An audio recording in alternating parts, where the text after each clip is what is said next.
There is a particular kind of quiet that follows people who cannot remember their childhood. It is not the peaceful quiet of nostalgia fading with time. It is closer to static, a blankness where stories should be. Many describe it as feeling like they only truly arrived in their own life during adolescence, as if the early chapters were written in invisible ink. Society often frames this as forgetfulness, emotional coldness, or a lack of reflection. But the nervous system tells a very different story. This silence is not an accident. It is not a failure. It is evidence of a mind that learned how to survive. To understand this, we must abandon the idea that memory exists to preserve happiness. Memory exists to preserve life. The brain is not a historian. It is a risk manager. When the environment is safe enough, it records narratives, emotions, and identity in a coherent timeline. When the environment becomes overwhelming or unpredictable, the brain shifts priorities. It stops asking, "How do I remember this?" and starts asking, "How do I endure this?" For many children, endurance becomes the primary task. Chronic stress, emotional neglect, instability, or fear keep the nervous system in a constant state of alert. In these conditions, memory formation changes. The brain does not store experiences as stories with beginnings and endings. Instead, it fragments them into sensations, impulses, and reflexes. What disappears is not the experience itself, but the ability to consciously revisit it. This is why adults with missing childhood memories often appear highly functional. They adapted early. They learned to read rooms, regulate others, and anticipate danger before it arrived. These skills are not learned in comfort. They are forged in environments where awareness meant survival. The cost of this adaptation is paid later, when the mind goes looking for its own past and finds only silence. That silence is not emptiness. It is containment. Your brain built walls because open memory would have been too costly at the time. What feels like absence is actually evidence of protection, precision, and sacrifice. Before anything else, your nervous system chose to keep you alive. The human brain develops under the assumption that the world is relatively safe. When that assumption holds, memory functions smoothly. The hippocampus, a structure responsible for forming narrative memory, records experiences in sequence. Emotions are attached, meaning is extracted, and identity slowly takes shape. Childhood becomes a story we can revisit. But when safety is compromised, the brain changes its operating system. Under chronic stress, cortisol floods the nervous system. In small doses, cortisol is helpful.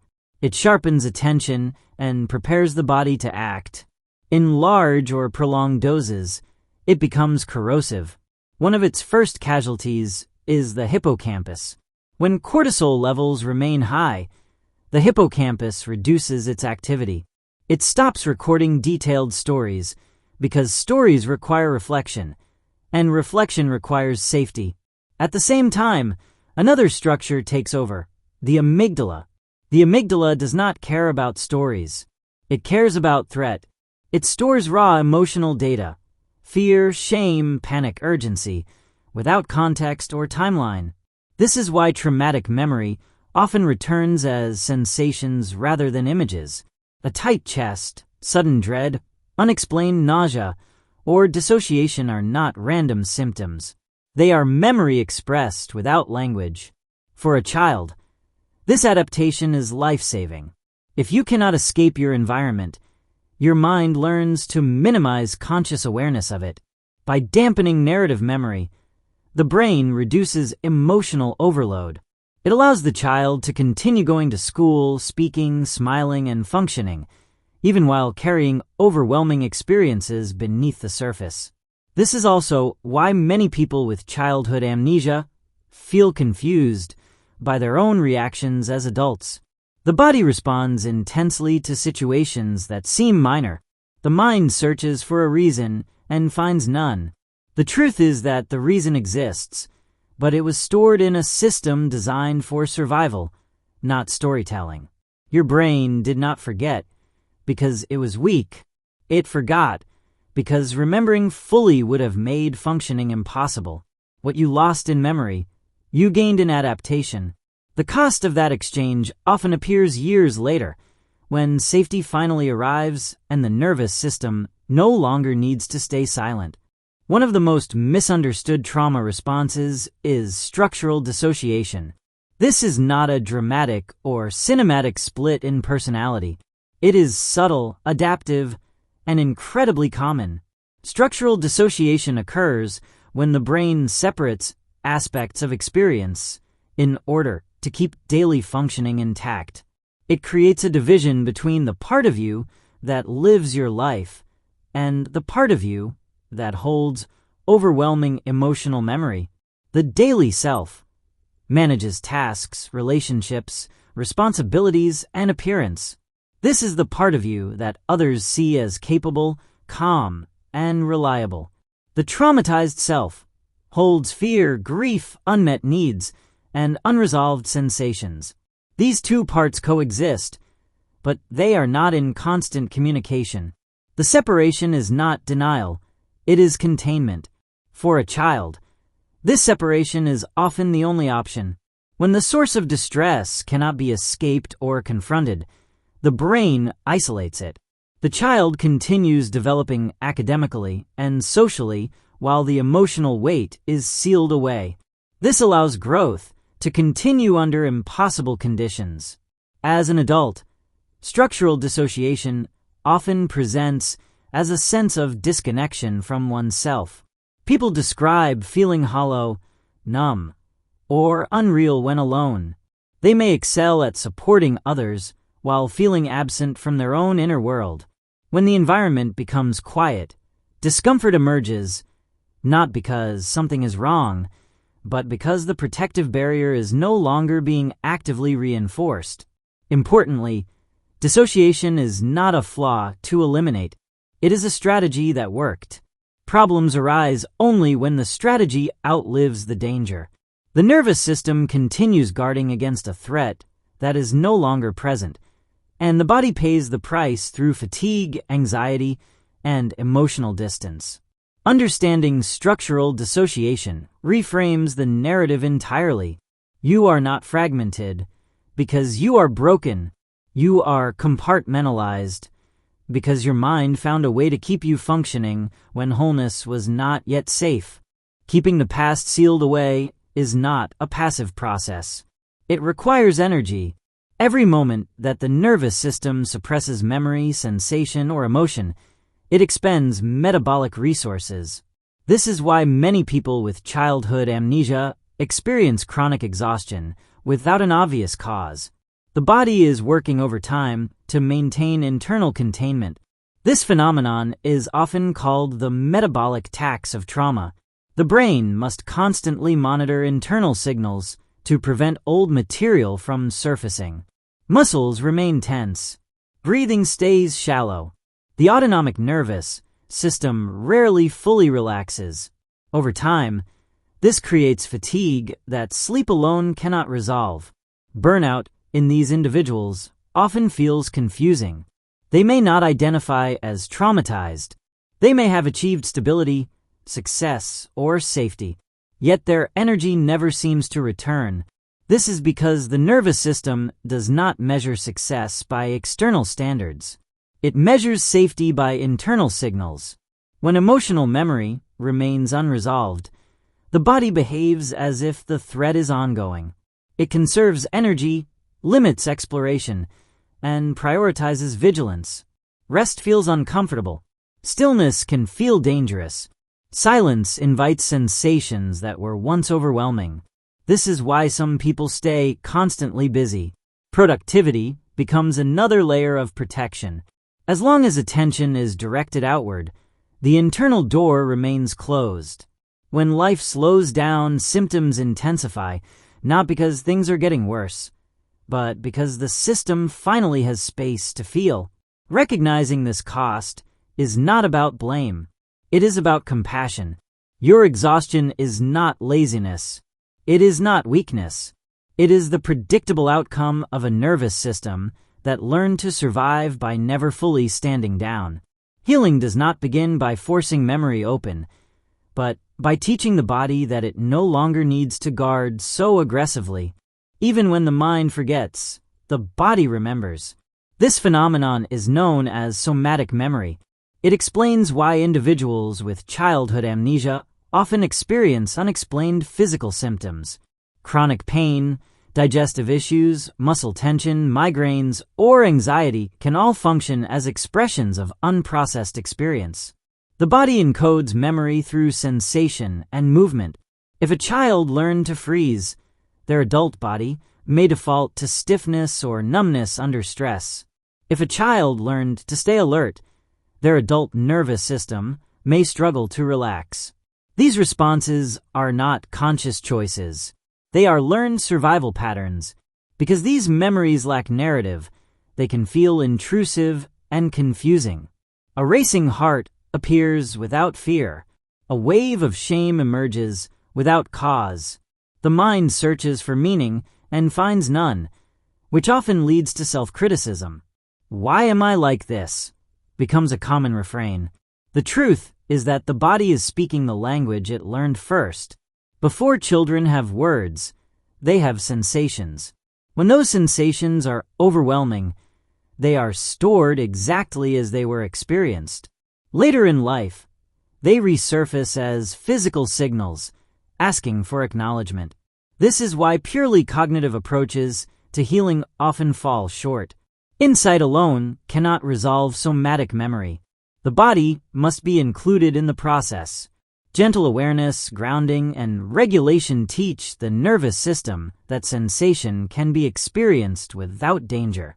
Your body is not betraying you. It is loyal to a version of you that needed protection. Listening to it with curiosity rather than judgment is often the first step toward integration. Memory does not need to be forced into words to be honored. Many people who cannot remember their childhood are described as resilient. They are dependable, adaptable, and emotionally intelligent. They often become the therapist friend, the fixer, the calm presence in chaos. This external competence can make internal struggle invisible, even to themselves. High functioning is often misunderstood as proof that trauma was minimal. In reality, it can be evidence of early adaptation. Children who grow up in unpredictable environments learn to prioritize others' needs, regulate emotions quickly, and suppress their own distress. These skills are rewarded in adulthood, reinforcing the belief that nothing was wrong. But high functioning does not erase the nervous system's history. It simply masks it. Underneath competence, there is often a deep sense of disconnection. Joy may feel muted. Rest may feel undeserved. Identity may feel diffuse, as if life is being performed rather than lived. This disconnect becomes most noticeable during moments of pause. Vacations, quiet evenings, or emotional intimacy can trigger discomfort. Without constant engagement, the protective structures loosen and unfamiliar sensations emerge. Many interpret this as personal failure rather than a predictable nervous system response. Recognizing that high functioning can coexist with trauma is liberating. It allows compassion to replace self-blame. You do not need to collapse to justify care. Your nervous system worked hard to get you here. Acknowledging that effort is part of healing. You are not weak for struggling quietly. You are strong in a way that required early sacrifice. That strength deserves understanding, not dismissal. Traumatic memory is not gone forever. It is conditional. The brain releases memory only when it believes the system can handle it. This is why fragments often surface later in life, sometimes decades after the original experience. Safety is not just the absence of danger.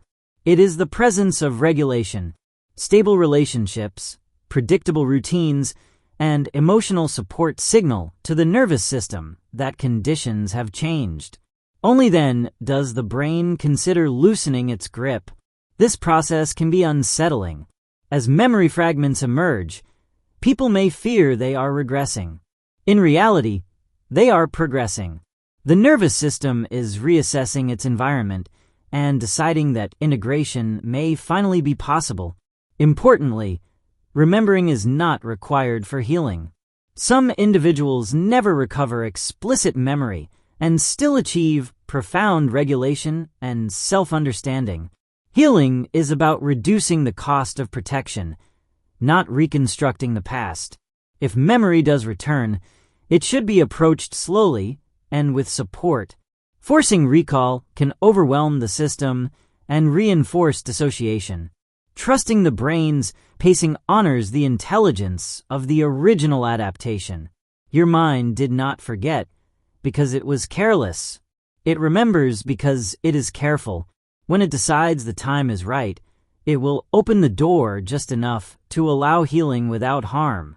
One of the most damaging beliefs carried by people with childhood amnesia is the idea that they are fundamentally flawed. Blank memory is often interpreted as emptiness, emotional deficiency, or lack of depth. These interpretations ignore the reality of nervous system adaptation.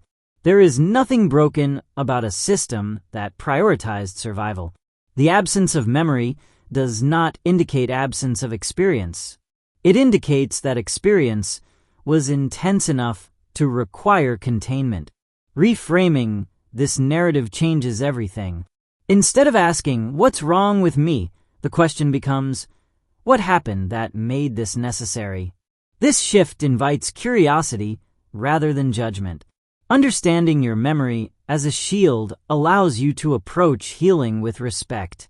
You do not rip away armor that once saved your life. You thank it, and then gently teach your system that it may no longer be needed in the same way. You are not empty. You are layered.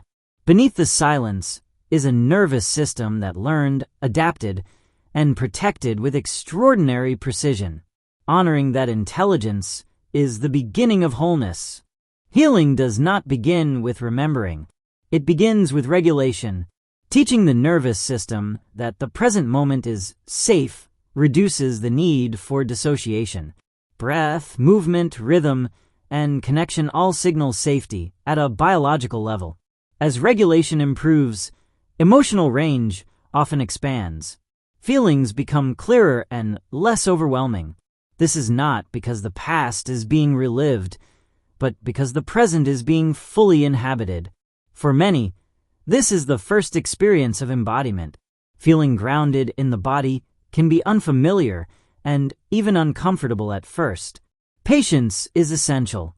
The nervous system learns safety through repetition, not force. Memory may or may not follow. Both outcomes are valid. What matters is that life becomes more accessible, more present, and less exhausting. You are not obligated to remember to heal. Your nervous system already knows what it needs. Your task is simply to listen. The final truth is simple and profound.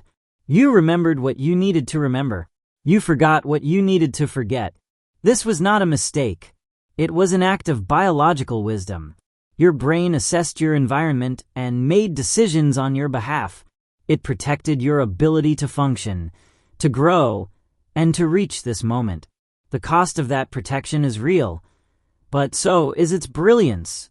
As you move forward, healing is not about uncovering everything at once.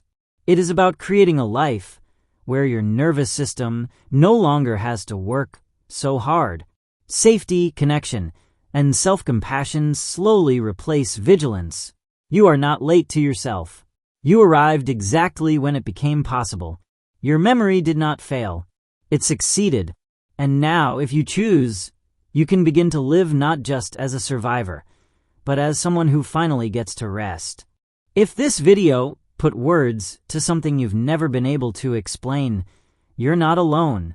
Subscribe to the Pulsora Psyche for thoughtful, science-based explorations of the mind's quiet survival strategies. Share your experience below. This is a safe space to be seen.